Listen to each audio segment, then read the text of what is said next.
think about some of the human leaders who've really earned your respect.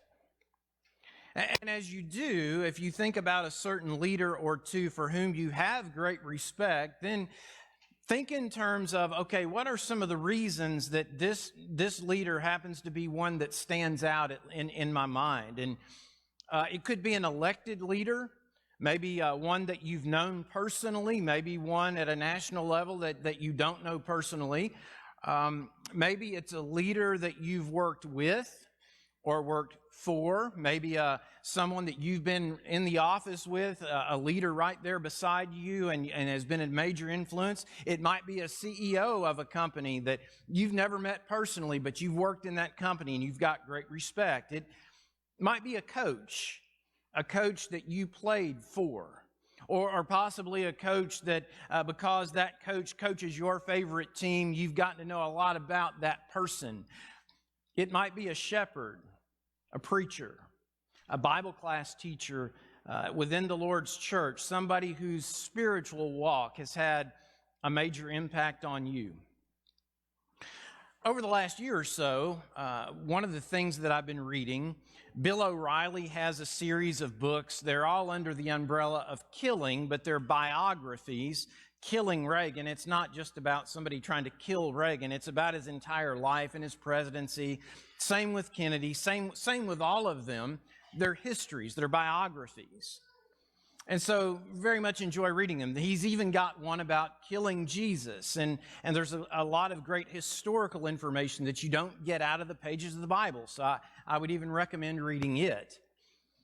But one thing that I noticed as I've been reading, and it's not just biographies written by a guy like Bill O'Reilly, when you start reading about the life of someone, what you begin to find is that in every case for a human, you find out that all of these leaders have had flaws.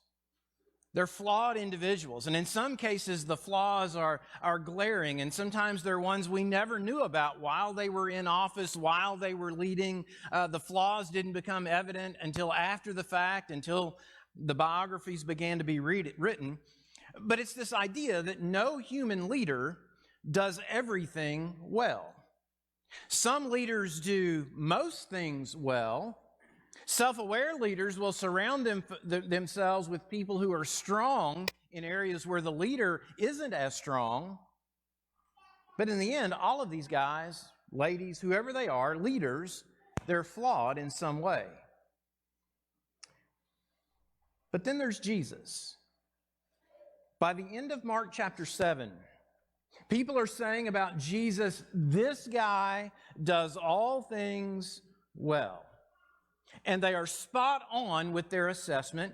Jesus, God in the flesh, is the only one in human form to ever walk the planet, to walk on our earth, where that you could wear that mantle. He does everything well. He's the only one about whom that could be said. And so I want you to think about some of the questions that have been in play during Jesus' ministry.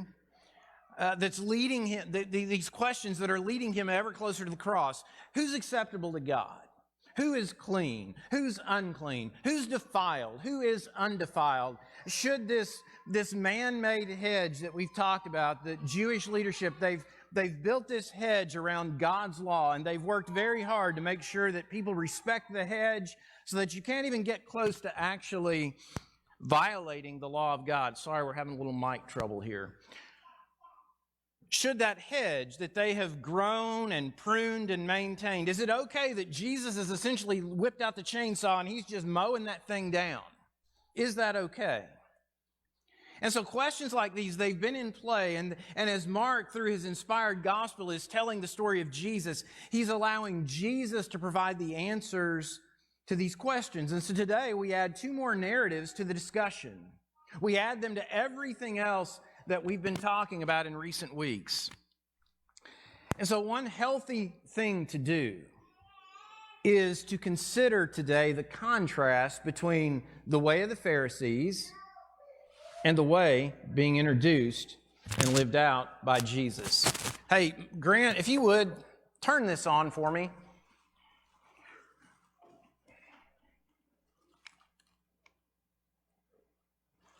Are we on? 2:8. It'll be back on in just a minute.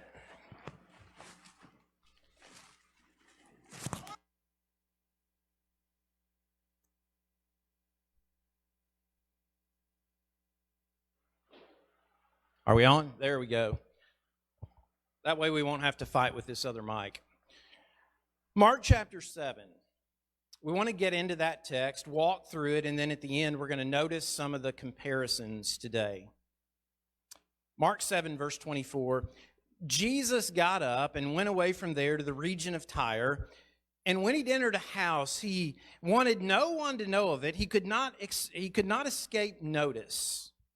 Now, the text, it doesn't tell us why does Jesus make this trip to Tyre? Why does he head north? Why is he ultimately going to go on to Sidon? It doesn't tell us that. Now, we know his behavior has been risky. It's the kind of behavior that can get you noticed and not in a good way. His actions, his teaching, they have set him at odds with Jewish leadership. So one likely reason for him to go north is possibly to kind of lay low for a while, to let some of the heat settle a little bit, to maybe rest. It's been said this is probably him going north. The goal was for it to be a time of edification more so than a time of evangelism. It's also this opportunity to take the 12 away and do some private teaching with them. But again, we're not told.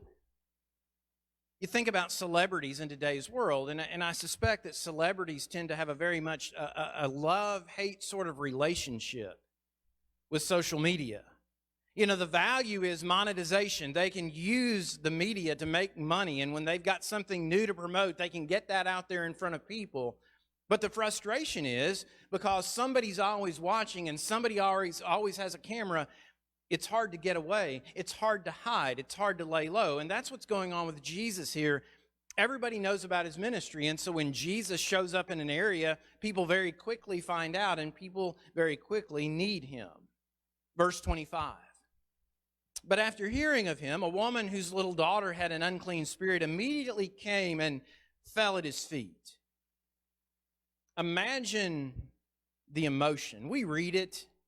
We're not really watching it happen on video like we're accustomed to, but you imagine the 12 with Jesus and this woman coming and just basically throwing herself on the ground in front of him. I suspect very few of us have ever collapsed at the feet of somebody because of our emotion and because of our need and because of our desperation. In a lot of cases, we would be far too proud and far too reserved to do something like that. And maybe most of us have just never been that desperate about something. Verse 26. Now, the woman was a Gentile of the Syrophoenician race, and she kept asking him to cast the demon out of her daughter.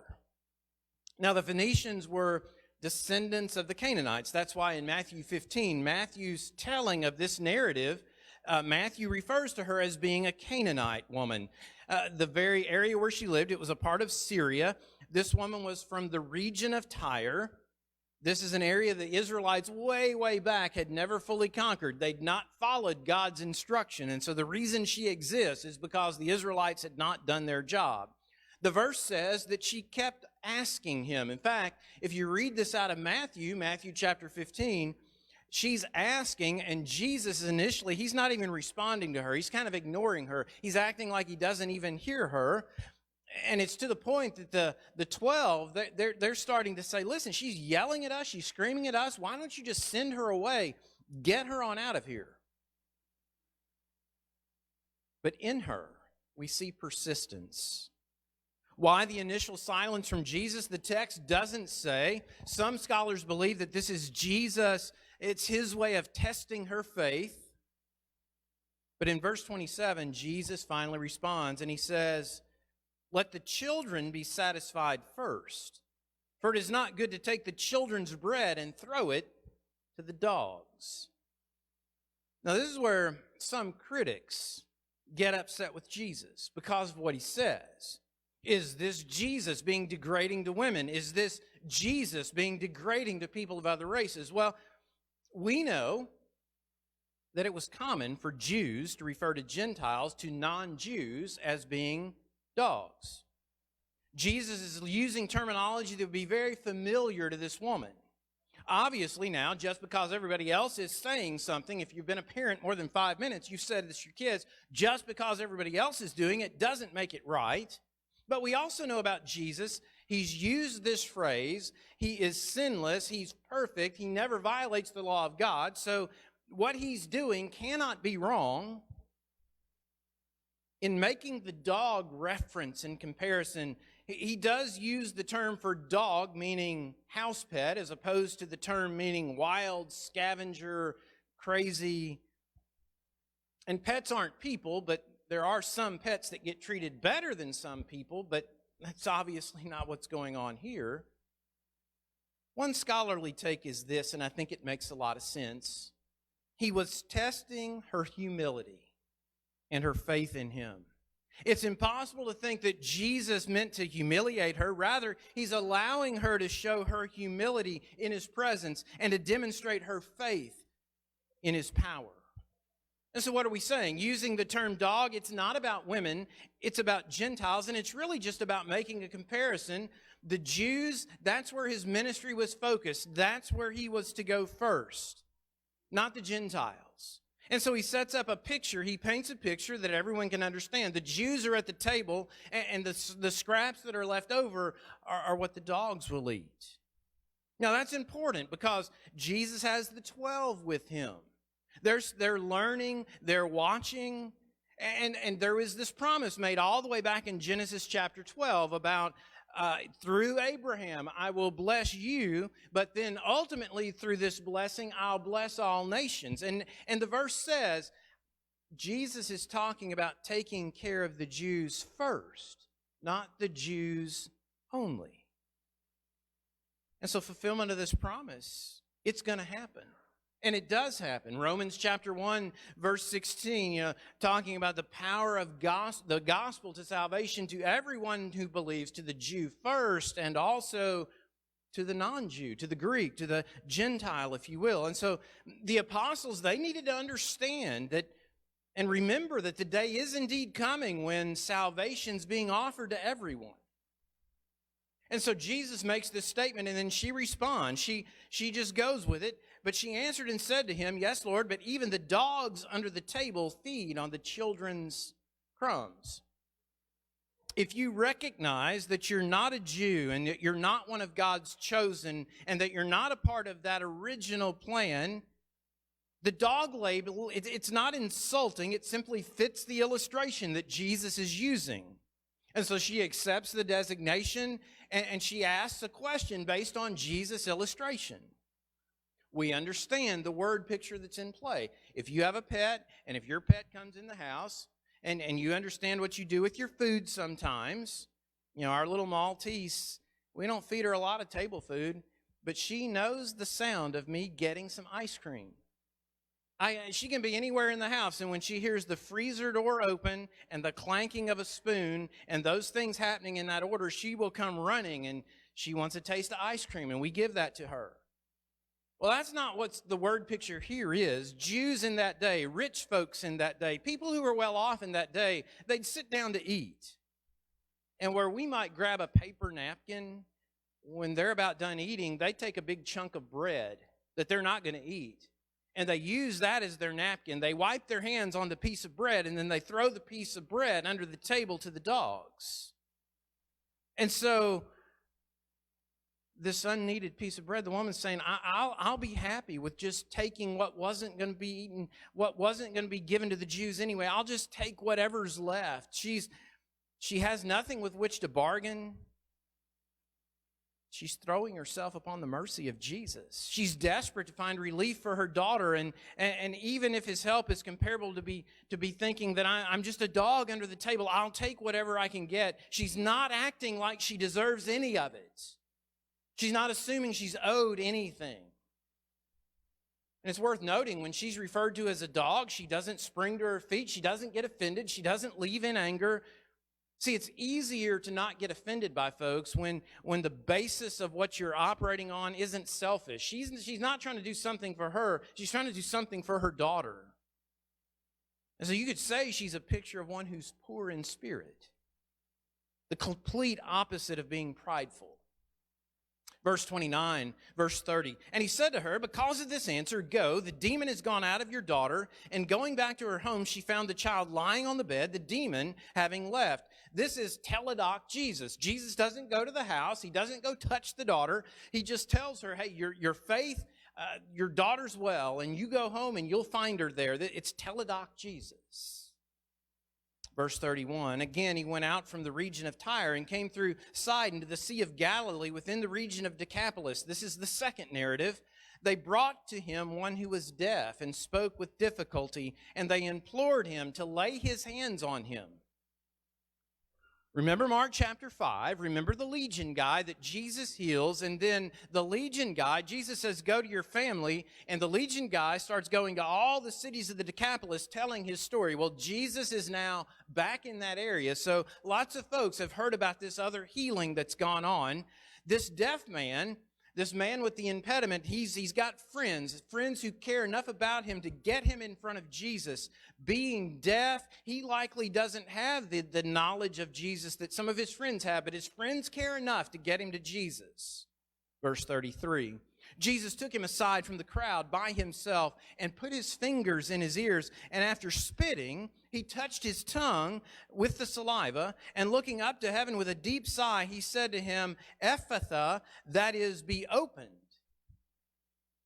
So this time, it is the complete opposite of teledoc Jesus. This is very much hands-on, and a lot of questions raised by this narrative. Why did Jesus take him aside? Why did Jesus remove him from the crowd? One scholar believes this has to do with restraint. This is Jesus showing that he's not playing to the crowd. Again, it's speculation. We're not told. We don't know. We don't know how far away from the crowd they are. We suspect that the 12 are probably still right there watching all of this. Another big question, why did Jesus choose to put his fingers in the man's ears and then to actually put his own spit in the man's mouth? That's a social distancing nightmare, right? And if somebody comes at you like that, you're probably backing away. I'm gonna. But again, the bottom line is we don't know. The text doesn't say. But it may well be that the actions in this case are more for the deaf man than for anyone else. The guy can't hear. If Jesus says, your ears be opened, he may not hear that. But Jesus seems to be showing also his willingness to be very hands-on in fixing a messed up life.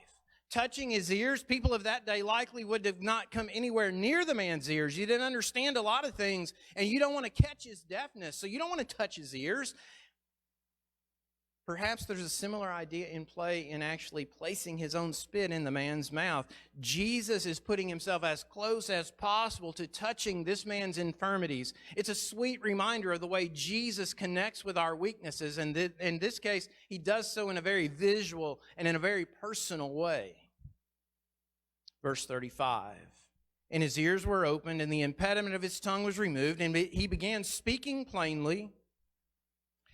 Just this reminder that when Jesus heals, healing is immediate, healing is complete.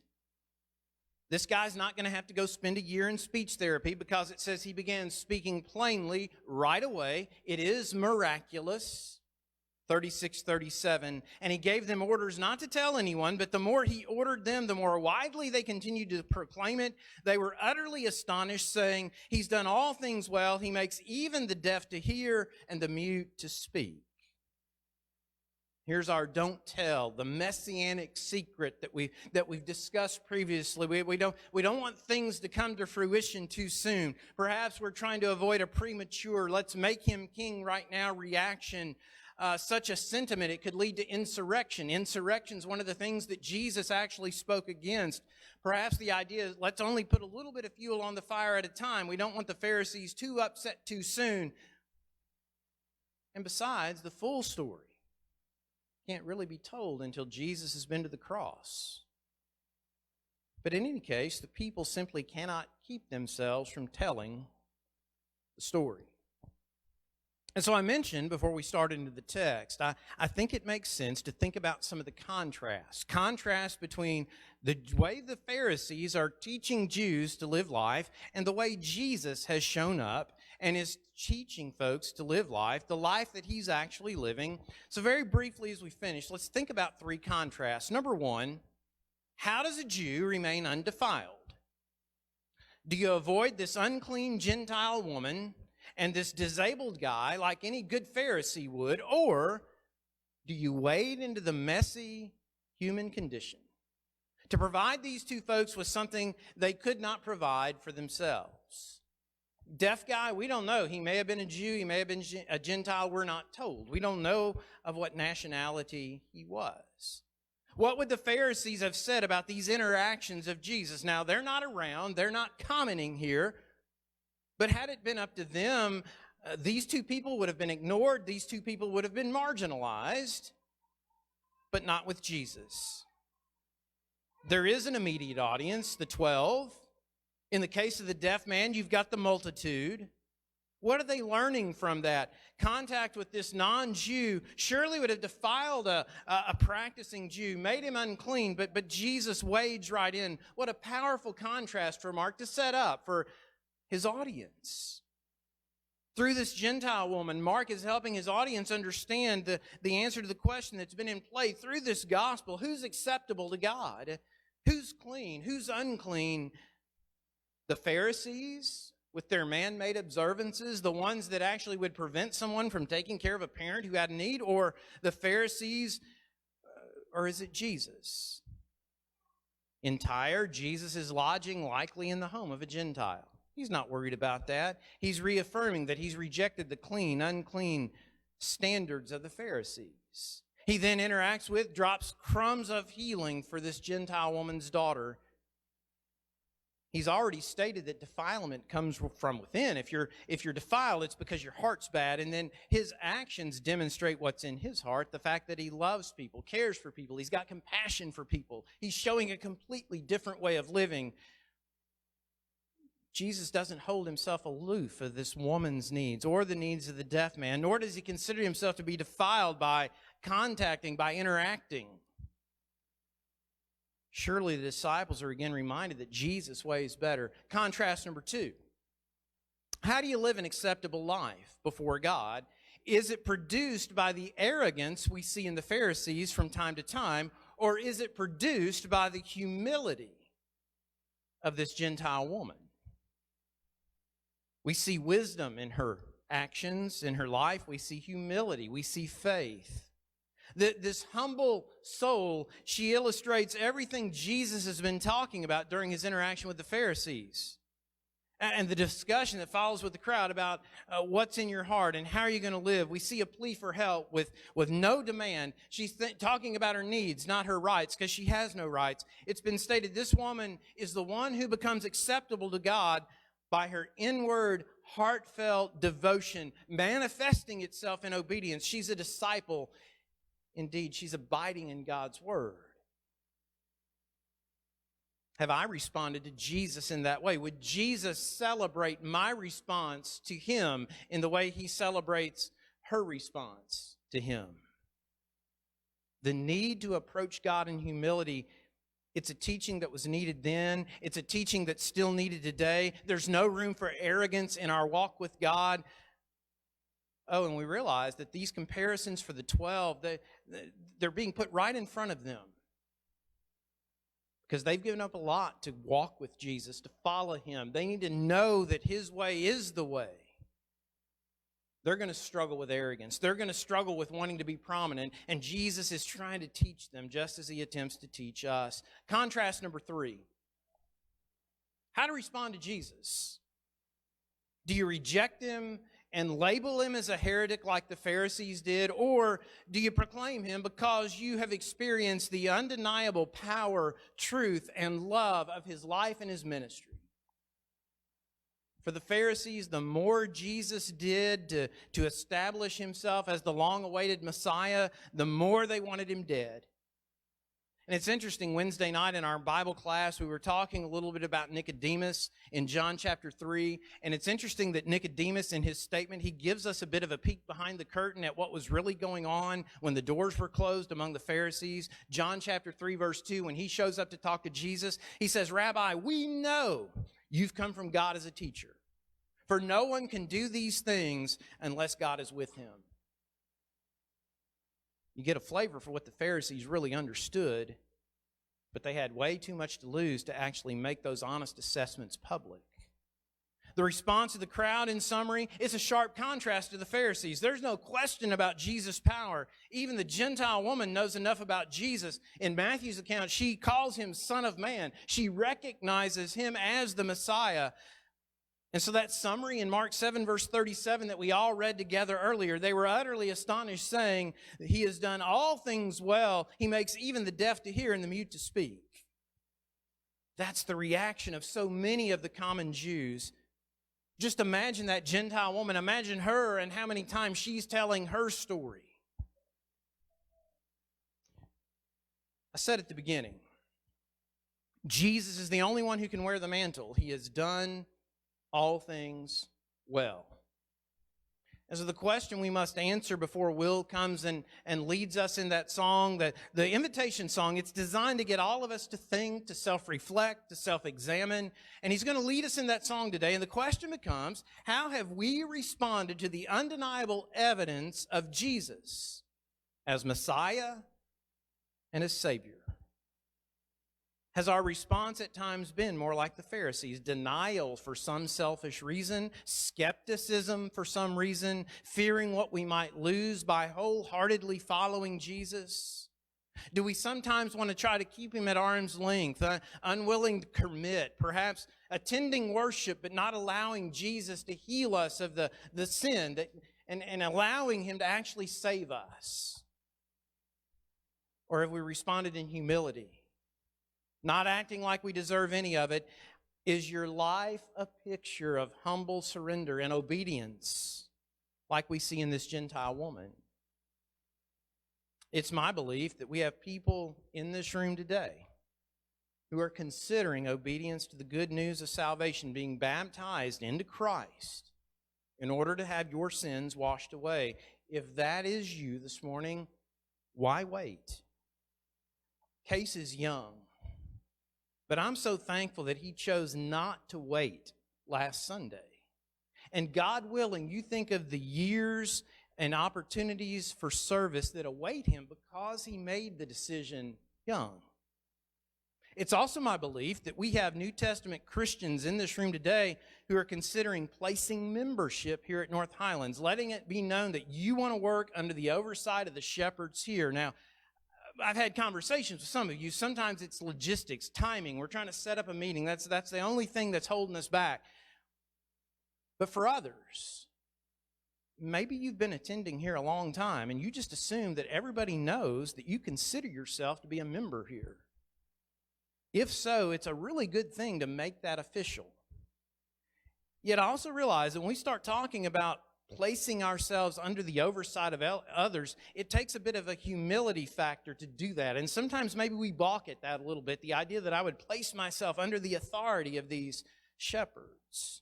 And so again, if that's you today and you've yet to make your intentions official, are you ready to take that next step today? And again, this is not about your salvation, but quite frankly, we need you. There's a lot of work to get done here. We need everyone involved in a ministry. We need everybody to be active.